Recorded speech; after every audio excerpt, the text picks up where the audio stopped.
All right, gentlemen, we need to talk about Frank Grillo. This man's 60 years old, walking around shredded, lean, and vascular year-round. And this isn't by accident. And for the first time, a Hollywood celebrity comes clean about their TRT, peptides, and training, and what he actually does to stay in this kind of shape. Honestly, this interview he did with Men's Health might be the most honest conversation a Hollywood actor has ever had about PEDs and optimization. So today, we're gonna break down everything he said about TRT, peptides, and what's accurate, and what's exaggerated, and what actually works. So in case you're new here, I'm Nick Trigilli, a former IB Pro bodybuilder and a coach to thousands of high-performing men, helping them get in the best shape of their life through biohacking and hormone optimization. So if you're over 30 and you're trying to build a physique that you can maintain into your 40s, 50s, 60s, Frank Grillo's routine has some of the most absolute gems and some misconceptions. So let's dive right in. Then my breath started to diminish. And then I got and tested, and my testosterone was 260. And my doctor had said to me, I'm amazed that you can still train the way you're training at those levels. It's pure grit and determination. How old were you when? 54. Yeah. Yes, it's grit and determination, but Frank is also very dialed in and has been dialed in, I would say, all of his life. And that plays a big role. He has a lot of momentum that most men would never have going into their 50s. And that says a lot about him. I'm not insulting him here by saying that. This is a huge advantage because he was so disciplined going into his later years that when he added TRT and peptides and other things we're gonna talk about here, it was like rocket fuel. So the earlier you guys can get into a better, more disciplined lifestyle, the better off you're gonna be going into your later years. I talk about this all the time. It's called preventative care. Yeah. And that was when he did my bloods and it was low, and I started taking testosterone. I'm very curious from that standpoint too. So you made 54 and you had super low testosterone. Super low. Amazingly, still getting after it, still going hard. And sexually I was fine. I mean, I didn't feel like that was kind of my sex drive or anything was diminished. Again, that could have been the psychology of me having sex. I don't know, but once He's trying to answer this properly, but he didn't. And no insult to you, Frank. It's just out of your league. It's okay. I'll explain it for you. I'm your PR agent about PEDs and TRT and peptides. What happened was that Frank was living a very healthy lifestyle, and your libido is not determined just off your testosterone levels. And we don't know if Frank's talking about total or free testosterone. We just know he was 200 something, 300 something. That's all. That makes a big difference because your total testosterone is just kind of like what's floating around, what your body's creating, producing, whatever word you want to use for that. What's absorbing is your free testosterone. That's really important for libido and sex drive and all those things. But also, you have to consider cortisol, your inflammatory markers, your A1C, your estrogen, your progesterone. There's a lot of things here that you have to also consider when you're looking at libido or sex drive, fertility. They're all individual things that have to be tracked individually, and there's plenty of markers that influence them. So it's not just total testosterone or free testosterone. It's part of it, but not the only thing. Once I did take the testosterone,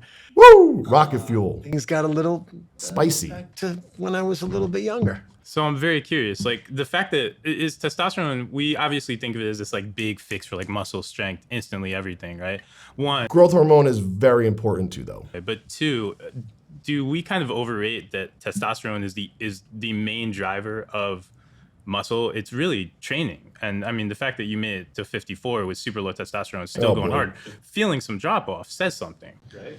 You have to think about like, is this why this kid has no muscle? He thinks that he can out-eat his hormones and he can out-train his bad hormones? That was mean. I don't mean that. But seriously, you have to understand, whatever you're putting into the body, your hormones and your cells have to be able to metabolize it, absorb it, utilize it.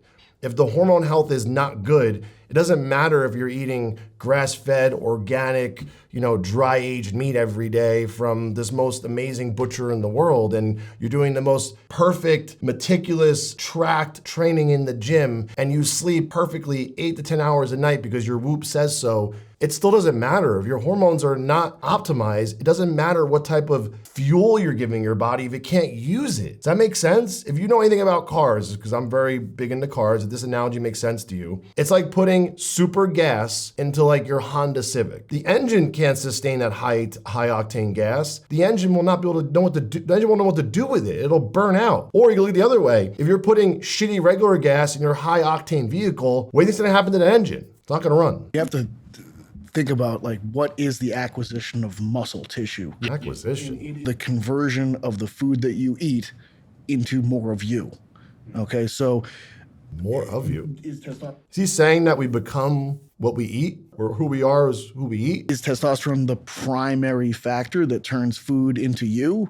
It's not. It can be additive, and What? you know, if you push it to super physiological levels of, you know, a gram of testosterone a week, 2 grams, you know, you have professional bodybuilders that are on 7, 8, 9 grams of Yeah. testosterone. No offense, I have no idea who this guy is. I have a very hard time accepting that he understands anything about hormones or peptides or the human body at all. I have no idea what he just said. It's actually hard for me to break down what he said because it was so wrong and inaccurate. But I think what he's trying to say is that, actually, I don't know. Let's just continue watching. Yeah. Testosterone-like products a week. They hang out at Golds. You know, it's We're talking about TRT, by the way. This guy's talking about bodybuilding doses. Was he a bodybuilder? Does he know what bodybuilders take? Has he actually done this himself? I was a professional bodybuilder. I didn't take 7,000 grams of testosterone in 1 week. Did I take 2 or 3? Maybe 4 because I didn't care how much I was taking? Maybe 7,000 grams of testosterone a week? No, it's going to make your system behave in a way that it wouldn't normally behave under any, you know, biological function. It's different now. It's hard to compare, but under normal conditions, as long as like if we look at women versus men, for instance, Can't put a thought together. He's all over the place. women that train super hard, they generally have about the same relative amount of muscle mass for their total body weight as men do. They're just smaller. You know what I mean?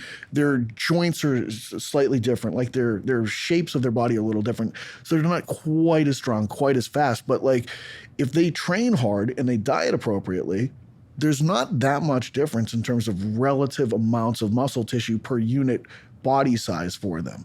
All right, so I'm not sure what point this man is trying to make, but I want to add one more thing before we go to the next clip. When you're trying to optimize the body, testosterone plays a big role in building muscle, don't get me wrong. It plays a bigger role, though, in recovery and mental health and drive and motivation. Growth hormone levels, IGF levels, are way, way more important and superior to building muscle, retaining muscle, keeping collagen production high, elasticity high, elastin in the body. That hormone is signaling repair. So when you go to sleep at night, you guys probably heard this a million times, your body releases growth hormone, as long as you're getting deep sleep. Growth hormone gives you the ability to repair the body, the adrenal gland. Think adrenals, think recovery, repair, healing. That is really important as men as they get older to keep good growth hormone levels and IGF levels as well. It's not just about testosterone. I can't tell you guys how many people, well, men primarily, have come to me that have amazing testosterone levels, but really crappy IGF levels, growth hormone levels, and they can't hold on to muscle for shit. As soon as I optimize their growth hormone or IGF levels and everything else, guess what happens? Their body's healing faster, they're recovering quicker. And now those hard workouts and all the food they're eating and all that sleeping they're doing is paying off. Does that make more sense? I hope so. Let's go to the next clip. Guy's gone through. So here's my theory on wrestling too. I mean it's hard to obviously go all out and punch somebody, right? And flip somebody and do all those things for real. But I can, in my mind, I've got it through my head that for pro wrestlers, it's got to be harder to do it and not hurt the other guy, because it means you have to hold back. They are hurting the other guy. Yeah. Like they're in pain all the time. These guys, and they're so big. Yeah. And they're so big, and they're doing things that are acrobatic. I mean, to me, these are some of the greatest athletes that you'll ever see. I mean, these are bigger than some linemen, and they're throwing their bodies around like they're mice. I wouldn't say some of the best athletes in the world. I would put basketball and football, and I'd put those sports above wrestling. But are they athletic? Absolutely. It's crazy, man. It's crazy, and they are hitting each other and they're not holding back because it's just two forces coming together. I don't know how they do it. And so Peptides, hormones. maybe there's a lot of entertainment involved, obviously, with professional wrestling, but to call it it's not a sport. I mean, it certainly is a sport. It's acting plus athleticism. It is amazing. Literally a different version of what you're doing. Yeah. So 2 more questions for you guys, and I'm just curious. Again, from a longevity standpoint, and then you hate these questions. I know you hate them because I reduce them, right? But from a longevity standpoint, right? You get. So to piggyback off of what Frank was saying, I think the only way these wrestlers are able to do what they're doing day in and day out without getting hurt, like majorly where they need surgeries and they have to retire, is because they're optimizing their hormones properly. The regular person could never do that unless they were optimizing their hormones. Let's be really honest. And I'm not even talking about the guys that are just big. I'm talking about all the guys that wrestle at that level. They're all using something. They have to be in order to maintain their health, let alone look a certain way for the role. And don't get me wrong, not all those guys are in tip-top shape, but it doesn't mean they're not taking advantage of peptide therapy or hormone therapy just because they don't have a six-pack or they have 20-inch arms or they're shredded. It has nothing to do with that. I'm strictly talking about recovery and repairing and keeping the nervous system in tune with what he wants to do day in and day out. Because think about this, they're training and performing. So they're doing all the workouts, all the cardio to stay in tip-top shape. Even though they may not look in shape, they're still doing that work. They have to have good endurance, good cardiovascular health, good muscularity, good flexibility, not be able to get hurt. They have to train really hard as well outside of what we see in the ring. And that's where hormone therapy, peptide therapy really picks up the slack for them. It's 2025 and we don't have to go hunt for our food. I feel like what you're shooting for is like what the wilderness would have given you. You know what I mean? That would have made you the true jack of all trades. You would have been athletic in every possible endeavor, but you wouldn't have been able to bench 500 pounds. Yeah. You know what I mean? Like that's kind of where I'm going with that. You got Frank? You know, for me, it's my journey is about proving to myself and the people around me, or who's ever listening or watching, who cares to, is that all these ideas that we had in the past about being limited by age and limited by whatever your circumstance may be, I've kind of annihilated all that. I really have. And you know, look, we can't pretend that we're not going to all age out and die, right? But I remember being. You can extend how well you are aging. Meaning you can keep feeling like you're in your 20s as long as you stay disciplined and you get blood work done and you're willing to optimize things. Is there risk involved? You know what the risk is? If you fall off and you continue to use these peptides and hormones thinking they're gonna save you, that's not gonna happen. And eventually, if you're just using them and abusing them, because at that point it is abusing because you're not taking care of yourself, like eating healthy, training, working out, being regimented, and you're feeding yourself with alcohol and drugs and not sleeping and shitty foods, they will backfire on you because you're not taking care of your foundation. I remember being a kid looking at my father who was 45, maybe 50 years old, thinking how old he was. And he was, because he thought he was old, right? And so for me, it's this journey of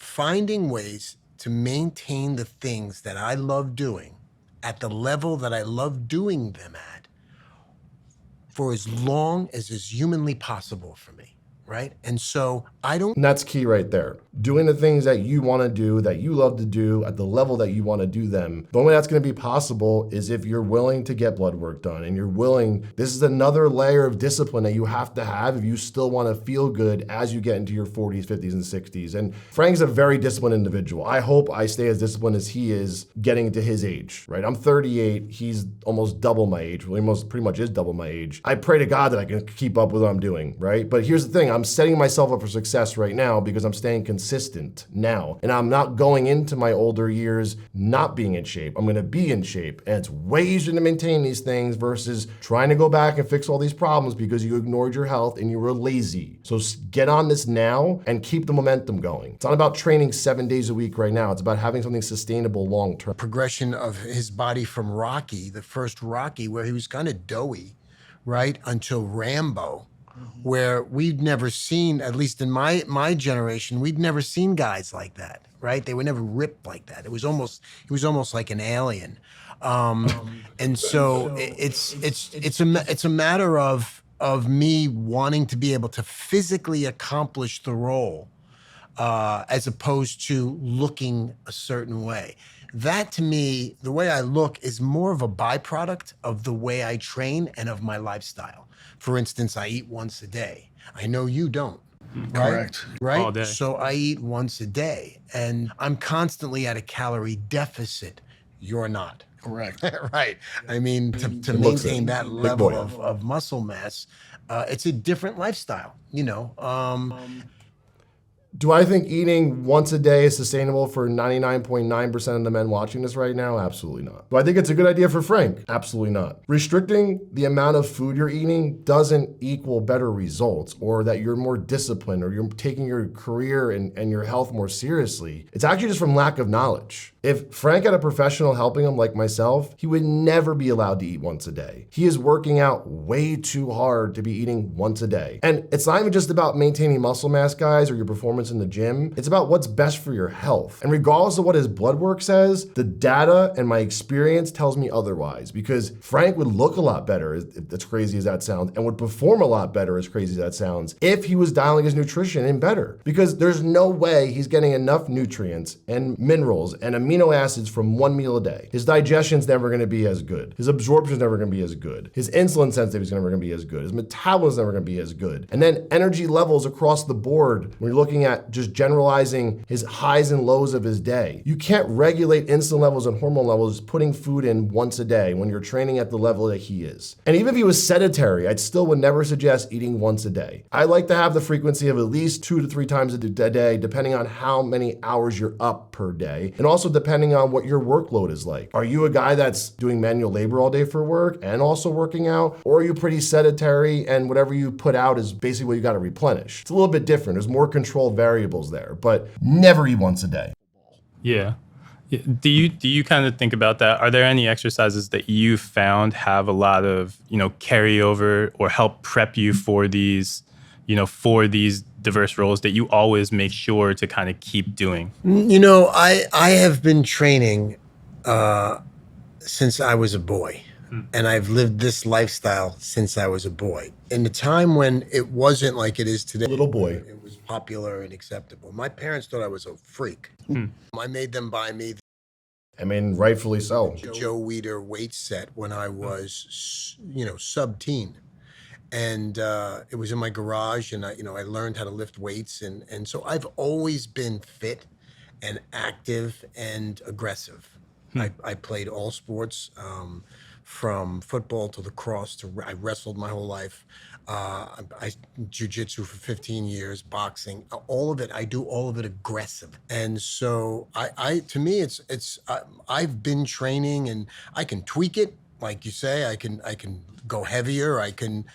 But I'm ready at any given time to do any given thing. I ride on the weekends. I get on a 235-pound enduro motorcycle, KTM. I'm in the mountains.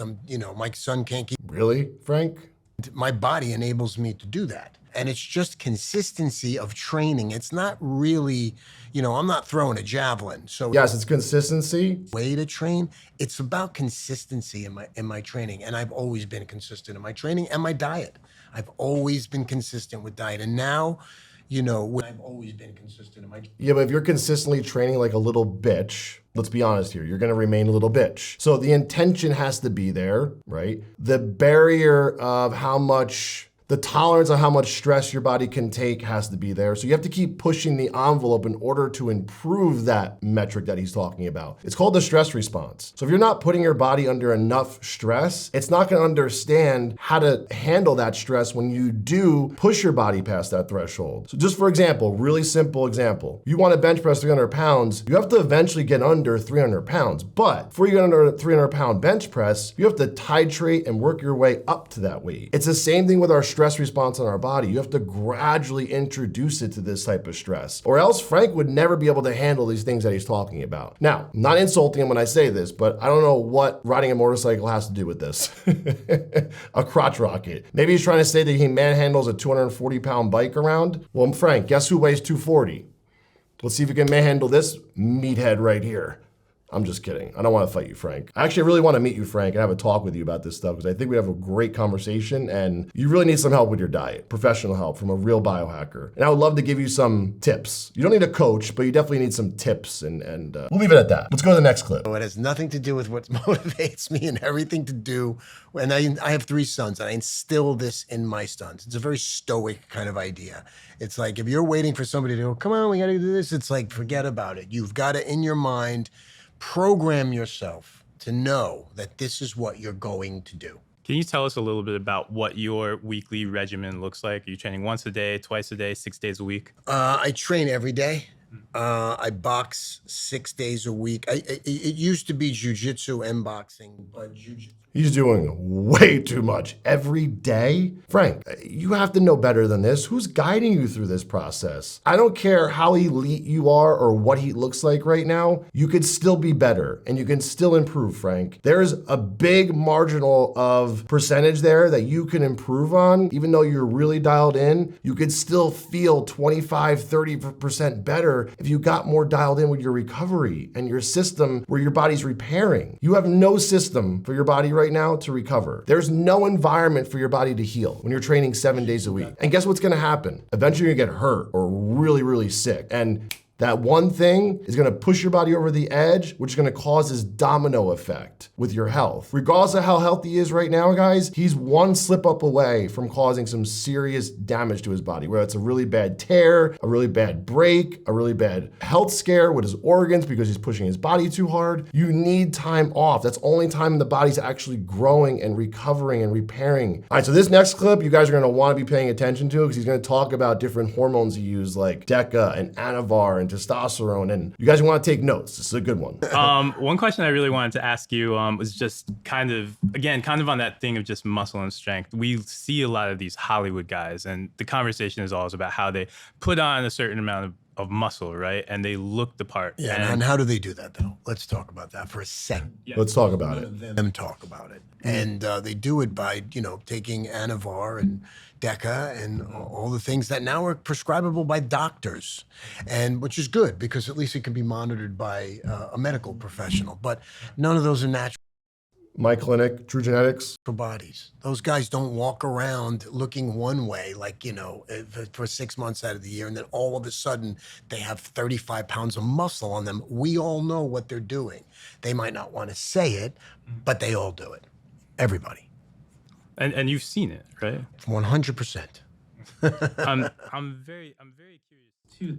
You guys hear what he just said? He looked dead in the camera and said, everyone in Hollywood is using it to get into shape. How do you think these guys are transforming their physiques from regular Joe to the most elite shape in the world? And don't think you don't deserve this. If you guys are watching this right now, you feel like, oh, well, they're actors. They need to be in shape. They need to have a six-pack. Why can't you have a six-pack and be in tip-top shape? Why can't you be healthy and live a high-quality life? Just because they make money, maybe more money than you, just because they're in a movie, doesn't put them in a different category. We're all human beings. We all deserve to be in tip-top shape. Let's just say, for example, there was no such thing as movies or social media, and you're just walking around this earth. No one's connected through a mobile device or computer or anything. And you see guys that are jacked, in shape, running, sprinting, lifting things. You're like, oh, wow, that looks fucking cool. I want to do that. What's stopping you from doing it then? Nothing. So why are you letting these invisible, fake narratives, whatever type of mental block you're putting in your head, stop you from getting healthy? It's literally the most important thing you have to do while you're on this planet is take care of yourself. It's the first priority of life. And then you could take care of others. Too, though, when they do that, when you take that road, one, you're putting on so much muscle and size in a short period of time.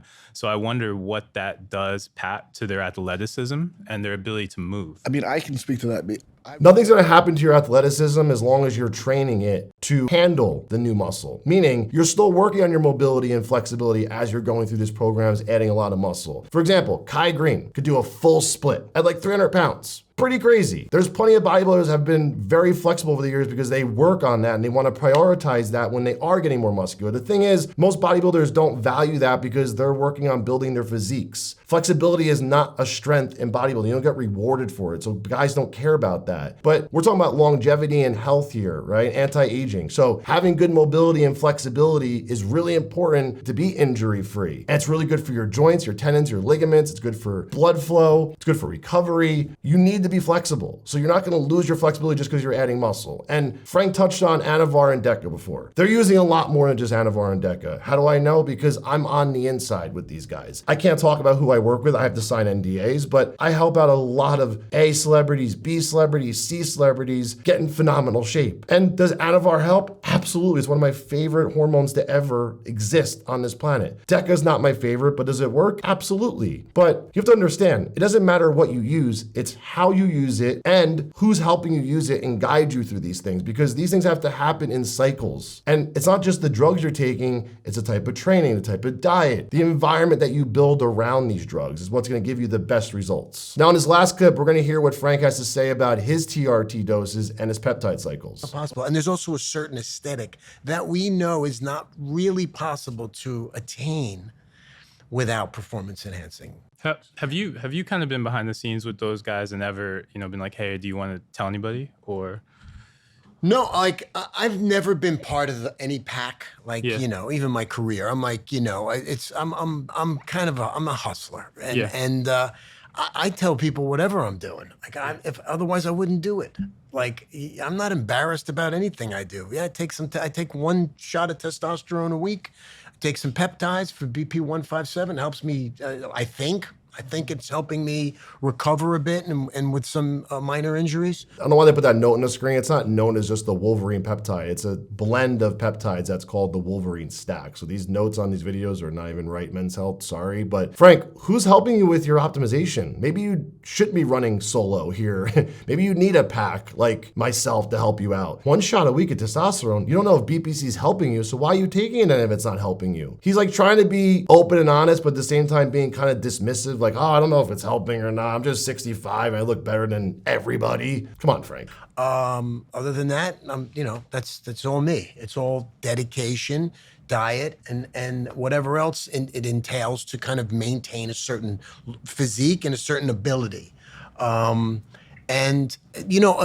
all, and I instill this in my kids. It's all about the amount of time you want to put into something. Right? And for me, as far as health, I put all my time into it. I really do. And whatever I look like is the byproduct of that. When you see kind of it kind of left me wanting more there. He didn't fully open up and be transparent about what he's probably using. He was very dismissive about sharing what he was actually doing. He tried to say like, oh, I'm not using that much. I'm just using TRT like once a week. He openly admitted to using all these things the wrong way and basically saying he's not sure if they work. But earlier in his interview, he was saying how amazing they are and everyone's doing them and he's using them. And then when it came time to like share and be open about these things, he wasn't very open and honest and transparent. So what I think he's doing, he's definitely using TRT. He's been on TRT for a while. Is he rotating different peptides for recovery, growth hormone, healing? Yes. 100% yes, 100%. I'll bet my bank account on it. He's doing that. Do I think he knows what he's doing?